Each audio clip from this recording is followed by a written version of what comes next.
और महाराष्ट्र के कई इलाकों में अब शिवसैनिक बागी अरकान असेंबली की मुखालिफत में सड़कों पर उतर आए हैं। रायगढ़ में शिवसैनिकों ने जबरदस्त एहतजाजी मुजाहरा किया। पुणे में शिवसेना के बागी रुकन असेंबली तानाजी सावंत के दफ्तर में तोड़फोड़ की गई। तोड़फोड़ का सीधा इल्जाम शिवसेना के कारकुनों पर है। पुणे में एकनाथ शिंदे और उनके बेटे के जरिए शुरू किए मेडिकल हेल्थ कैंप को भी निशाना बनाया गया है। यहां शिव सैनिकों ने एकनाथ शिंदे, श्रीकांत शिंदे की तस्वीर पर स्याही पोत दी।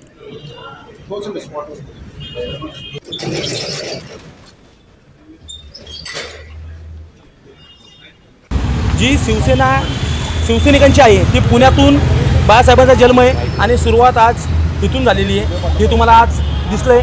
जर पुण्यात कुठला आमदार असता तर त्याला रस्त्यावरती फिरून देणार ही परिस्थिती करू आणि मंत्री होता तर बंदोबस्त घेऊनच फिरा कायम, आणि तो पण केंद्राचा, महाराष्ट्राचा नको, कारण महाराष्ट्रात ही शिवसेनेची सत्ता आणि शिवसैनिक महाराष्ट्रात जागृती आहे। तानाजी सावंतांचं आज ज्या पद्धतीने ऑफिस फोडलं ही महाराष्ट्रामध्ये झालेली सुरुवात आहे आणि येणाऱ्या काळामध्ये जे जे गद्दार आहे त्या प्रत्येकाचं ऑफिस त्या ठिकाणी फुटलं जाईल। शिवसैनिक हा महाराष्ट्रातील जनतेच्या डोळ्यातील अश्रू आणि उद्धव साहेबांच्या डोळ्यातील अश्रू बघू शकत नाही, म्हणून शिवसैनिक जागा झालाय आणि या गद्दारांना धडा शिकवल्याशिवाय शिवसैनिक शांत बसणार नाही। सीधे रुख करेंगे मुंबई का। हमारे साथ लगातार अपडेट देने के लिए मौजूद है हमारे साथी वसीम अंसारी। वसीम, साफ तौर पर तस्वीरों में देखा जा सकता है शिवसेना भवन पहुंचते हैं उद्धव ठाकरे और अपने लीडर की हिमायत में उनके साथ शाना बशाना खड़े हैं। जो पार्टी वर्कर हैं उन्होंने नारे भी लगाए हैं। तफसीलात चाहेंगे।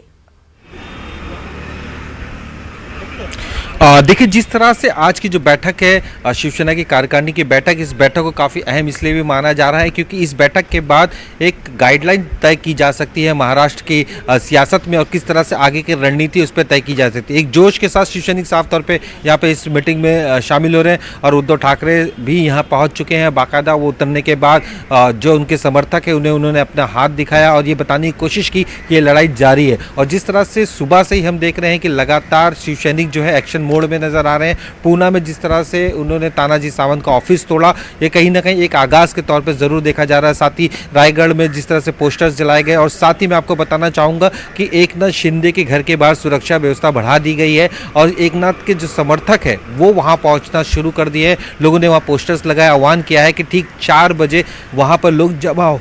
ये जो भीड़ यहाँ पे जमा हो रही है इसे देखते हुए पुलिस सुरक्षा बल बढ़ा दी है। थाना में धारा 144 लागू है जहां पे किसी को जमा होने की इजाजत नहीं दी जाएगी, किसी तरह की नारेबाजी या किसी तरह के पोस्टर लगाने की इजाजत नहीं दी जा रही। इसके बावजूद भी जिस तरह से देखा गया है कि राज्य के दूसरे जिलों में शिवसैनिक आक्रामक होते हुए नजर आ रहे हैं, उसे लेकर कहीं ना कहीं सुरक्षा व्यवस्था को भी लेकर सवालिया निशान उठ सकते हैं क्योंकि एक तरफ सीएम उद्धव ठाकरे हैं और दूसरी तरफ गृह मंत्रालय है, एनसीपी के बाद दिलवलसे पाटिल के पास, तो सुरक्षा भी एक बड़ा मुद्दा होगा खास करके अपोजिशन के बाद सरकार को घेरने के लिए। जिस तरह से शिवसैनिक लगातार आक्रामक होते जा रहे हैं, इससे पहले हमने देखा था मुंबई के जो ऑफिस थे जो विधायकों के सदा सनकर के उसके कार्यालय में भी इसी तरह के तोड़फोड़ की गई थी। उनके नंबर नेम प्लेट से उसको तोड़ दिया गया था, ब्लैक स्याही लगा दी गई थी। और जिस तरह से पूना में इसके असर साफ तौर पे दिखाई दे रहा है। एकनाथ शिंदे के बेटे श्रीकांत शिंदे जिन्होंने मेडिकल हेल्प कैंप के लिए एक ऑफिस का निर्माण किया था, वहाँ पे इस तरह के कामकाज होते थे, मेडिकल हेल्प की जाती थी,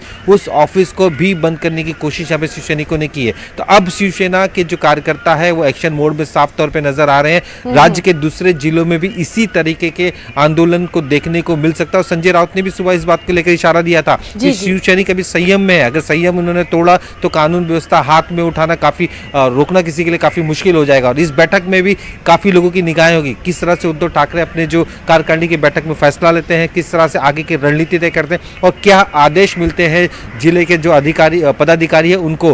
तो इस तरह के आदेश को लेकर अब शिवसेना किस तरह की भूमिका रखती है क्योंकि एक तरफ प्रेशर टैक्टिक्स यहाँ पे साफ तौर पे दिखाई दे रही है। जिन विधायकों जो विधायक यहाँ से उनके बागी हो चुके उन विधायकों के क्षेत्र में भी इसी तरह की सुरक्षा व्यवस्था किस लेकर किसी तरह से वसीम आपसे ये भी जानना चाहेंगे, आज शाम को आदित्य ठाकरे भी एक अहम मीटिंग करने वाले हैं, उसमें भी वो कहीं ना कहीं इमोशनल कार्ड जरूर खेलेंगे, अपनी वाबस्तगी का ठाकरे परिवार के साथ उसका भी वो इजहार करने वाले हैं।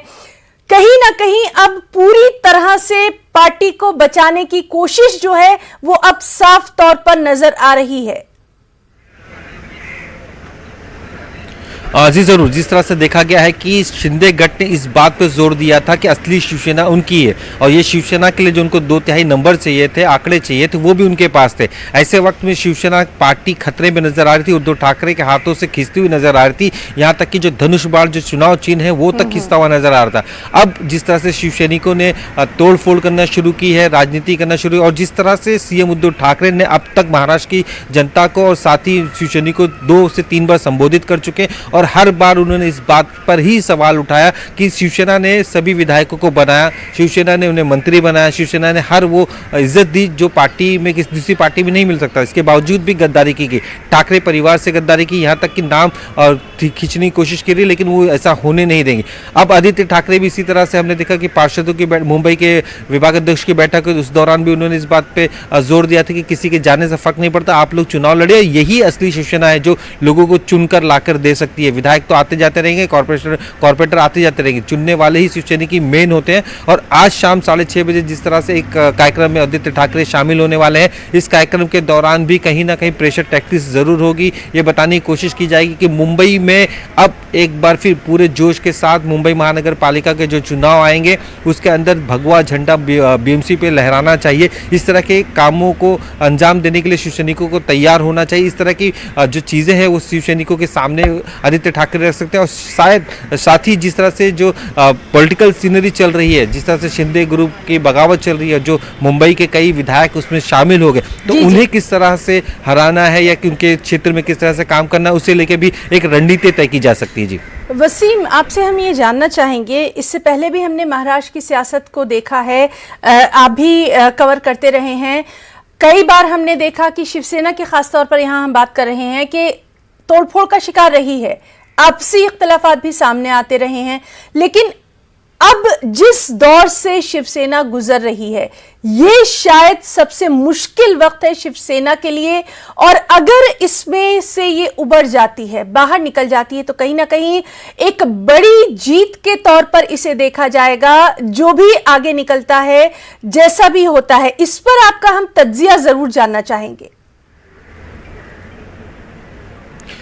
देखिए, जिस तरह से शिवसेना एक हमेशा से एक आक्रामक पार्टी के तौर पे जानी जाती थी, अक्सर उनके जो वर्कर्स हैं रास्ते पे आकर तोड़फोड़ करने की एक उनकी हमेशा से कहानियां मशहूर है। अब जिस तरह से शिवसेना रास्तों पे आ रही है, तो शिवसेना के सामने सीएम उद्धव ठाकरे के सामने 2 सवाल है। एक तो पहला, राज्य के सीएम है तो कानून व्यवस्था बरकरार रखना है, तो दूसरी वही कि सबसे पहले पार्टी जो शिवसेना नाम उनसे छीना जा रहा है उसे किस तरह से रोकना है, कार्यकर्ताओं में किस तरह से जान फूंकना है, कार्यकर्ताओं को किस तरह से आगे लेके जाना है। क्योंकि जो बागी विधायक है, अगर कार्यकर्ता सड़कों पे आते हैं तो कहीं ना कहीं उनके क्षेत्र पे उन पर असर पड़ता है, उन पर दबाव पड़ता है। तो एक दबाव बनाने की यहाँ पे रणनीति साफ तौर पे दिखाई दी। पिछले 2 दिनों के, अगर आज 5 दिन हो चुके हैं, पहले या दूसरे दिन की बात करें तो जो बॉडी लैंग्वेज थी उद्धव ठाकरे की, अब उसमें काफी फर्क नजर आ रहा है। जो डिफेंस में आ गई थी, लोगों से अपील कर रही थी कि आप लोग आए, पार्टी में शामिल हो, अब वो अटैकिंग मूड में नजर आ रही है। तो शिवसेना अपनी भूमिका नहीं छोड़ना चाहती है, साफ तौर पे बताने की कोशिश कर रही है कि ये पार्टी हमारी है और हम इसे लेकर ही रहेंगे, कोई भी इस पे दावा नहीं कर सकता है। जी, शरद पवार की तरफ से अभी आज का क्या कुछ रद्द-ए-अमल सामने आया है?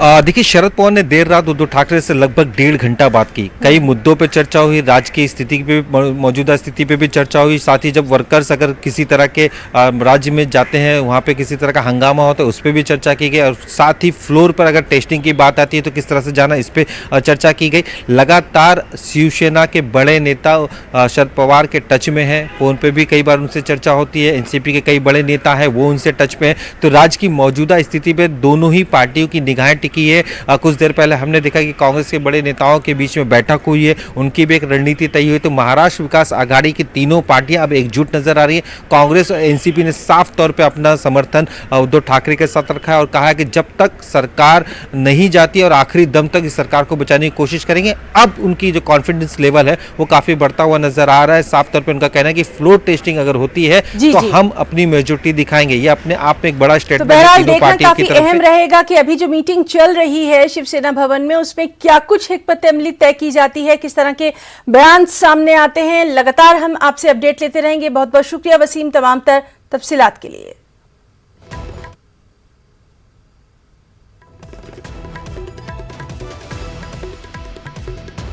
तो नाज़रीन, लगातार हम आपको बता रहे हैं कि ये जो अहम मीटिंग है ये वहां पर चल रही है। अहम मीटिंग के लिए जब उद्धव ठाकरे वहां पहुंचे थे तो शिवसेना भवन पार्टी वर्करों ने उनकी हिमायत में नारे लगाए थे। और इस सब के बीच आपको अहम खबर ये भी दे दें कि जिस तरह से हमारे साथी वसीम अंसारी बता रहे थे कि वहां पर जो हालात हैं उनको काबू में रखने के लिए भी लगातार कोशिशें की जा रही हैं।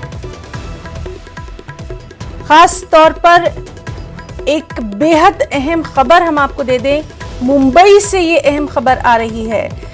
मुंबई में दफा 144 का निफाज कर दिया गया है। बेहद अहम खबर इस वक्त की, मुंबई में दफा 144 लागू कर दी गई है। पुलिस ने दफा 144 को नाफिज किया है। एहतजाजी मुजाहरे को देखते हुए दफा 144 का निफाज किया गया।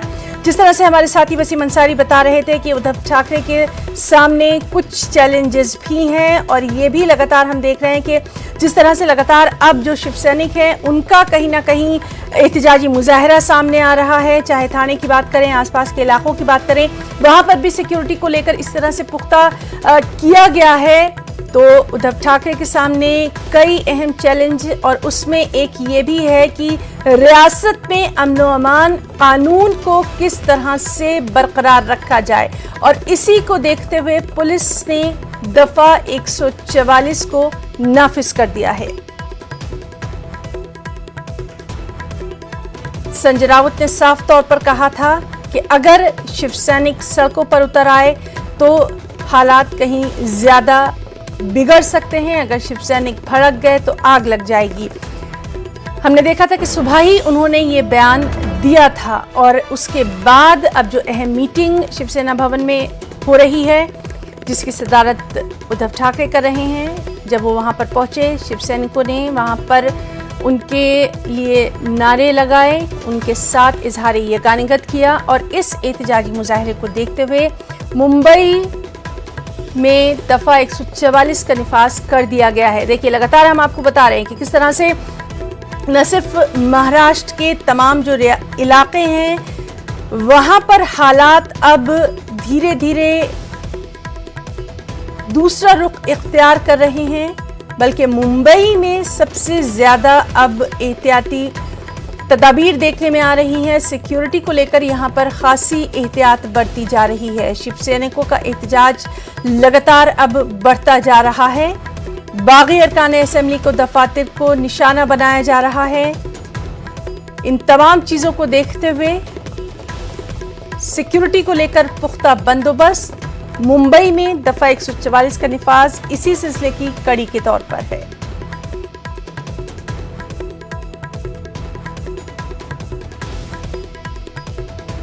तो बेहद अहम खबर इस वक्त की, मुंबई में दफा 144 का निफाज कर दिया गया है। पुलिस ने दफा 144 को नाफिज किया है। दरअसल जो एहतजाजी मुजाहरे बागी अरकान असेंबली के खिलाफ हो रहे हैं उसको देखते हुए दफा 144 का निफाज किया गया है। न सिर्फ मुंबई बल्कि शिवसेना के बागी लीडर एकनाथ शिंदे के गढ़ थाने में भी हालात को पुरअमन बनाए रखने के लिए थाने कलेक्टर के जरिए 30 जून तक इम्तिनाई अहकामात यहां पर नाफिज कर दिए गए हैं। तो आप देख सकते हैं अहम खबर, रियासत भर में दफा 144 का निफाज कर दिया गया है। हम आपको फिर अपडेट दे रहे हैं कि पूरी रियासत में यानी रियासत महाराष्ट्र में दफा 144 का निफाज कर दिया गया है। तमाम एहतजाजी मुजाहरे जो हो रहे हैं उनको देखते हुए मुंबई समेत रियासत के मुख्तलिफ इलाकों में शिव सैनिकों का जो एहतजाज देखा जा रहा है उसको देखते हुए दफा 144 का निफाज कर दिया गया है। रियासत भर में दफा 144 को नाफिज कर दिया गया है, दफा 144 लगा दी गई है। तो बेहद अहम खबर, लगातार महाराष्ट्र के हालात पर, खासतौर पर मुंबई पर हमारी नजर बनी हुई है। लगातार हमारे साथी आपको अपडेट दे रहे हैं।